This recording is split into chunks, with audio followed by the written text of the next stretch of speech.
अब एक जो थ्योरी होती है जिसे कहते हैं valence shell electron pair repulsive theory.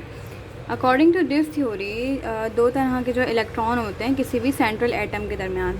Central atom है इसके एटम है, ठीक है, ये एटम है, इसके दरमियान दो तरह के क्या होते हैं इलेक्ट्रॉन्स होते हैं। कौन कौन से? एक जो है होता है बॉन्ड पेयर और एक होता है लोन पेयर। बॉन्ड पेयर कौन सा होता है? जिसने किसी दूसरे मॉलिक्यूल के साथ, फॉर एग्जांपल एक और एटम है बी, उसके साथ इसने किसी ने बॉन्ड बनाया हुआ है। और दूसरा होता है लोन पेयर, मतलब जो बॉन्डिंग में पार्ट नहीं लेता। ठीक है, दो तरह के पेयर्स होते हैं, लोन पेयर और बॉन्ड पेयर। बॉन्ड पेयर कौन से पेयर होंगे? वो पेयर जिसने जो है बॉन्डिंग में पार्ट लिया है, वो पेयर क्या कहलाएगा? Bonding pair. और लोन पेयर जो कि जो बॉन्डिंग में पार्ट नहीं लेता। तो ये क्या कहते हैं कि there is a repulsive force between the electron, electrons के दरमियान। ये जो बॉन्ड पेयर है, ये जो लोन पेयर है, बॉन्ड पेयर हो सकता है यहाँ पे भी हो सकता है यहाँ पे बॉन्ड पेयर हो, यहाँ लोन पेयर हो, ठीक है, बहुत सारे इस तरह से अरेंज्ड होते हैं। तो there is a repulsive force between electron. क्या होती है? रिपल्सिव फोर्स होती है। क्यों? क्योंकि electron are negatively charge, negative को हमेशा धकेलता है दूर, रिपल्स करता है। Due to repulsion electron pair tied to be far apart. ठीक है, होता क्या है कि ये थ्योरी ये कहती है कि रिपल्जन की वजह से ये इस तरह से अपना बॉन्ड अरेंज करते हैं कि ये मैक्सिमम जो है डिस्टेंस पे एक दूसरे से रहें। ठीक है, फॉर एग्जांपल अगर एक जो है एक ए और एक बी, दो जो है क्या हैं एटम है। अब जो है ए की अगर मैं बात करूँ, एक इसके पास क्या है? लोन पेयर है, सॉरी एक इसके पास बॉन्ड पेयर है। इसने क्या बना लिया? बॉन्ड बना लिया, उसे डबल कोवलेंट बॉन्ड बनाया, सही है। और इसके पास जो है एक लोन पेयर है, यहाँ भी है यहाँ भी है।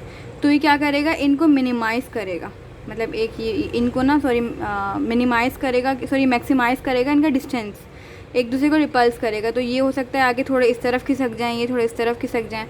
तो जो है अब जो इनकी वो होती है, इनके बॉन्ड एंगल में फ़र्क आता है इससे, ठीक है ना कोई एंगल बना लेते हैं। और जो फोर्स ऑफ रिपल्जन होती है ना, जिस फोर्स से जो है रिपल्स कर रहे होते हैं आपस में, उसका ऑर्डर कुछ यूँ होता है। क्या होता है?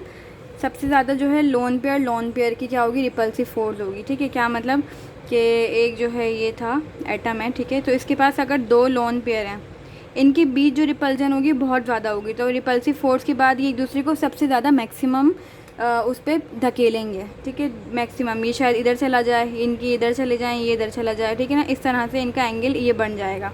ये जो है इधर आ जाएंगे और ये इधर आ जाएगा, तो इनका इतना जो है एंगल बढ़ जाएगा। फिर आता है बॉन्ड पेयर और लोन पेयर। ठीक है, sorry lone pair bond pair आता है, फिर आता है बॉन्ड पेयर। ठीक है, फिर क्या मतलब इसकी सबसे मैक्सिमम किस में थी? लोन पेयर की जो है वो थी फोर्स ऑफ रिपल्जन सबसे ज़्यादा थी। फिर अगर इसी की हम बात करें, एक है इसमें बॉन्ड पेयर जो कि बॉन्डिंग कर रहा है, और एक है क्या?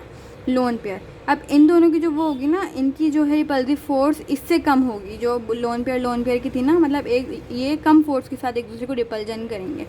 और अगर दोनों ही बॉन्ड पेयर हैं, यहाँ पे बॉन्डिंग हो रही है, यहाँ पे भी बॉन्डिंग हो रही है, सही है, तो इस सूरत में क्या होगा कि इनकी जो वो फोर्स होगी रिपल्जन की सबसे मिनिमाइज़ होगी, सबसे कम होगी। ठीक है,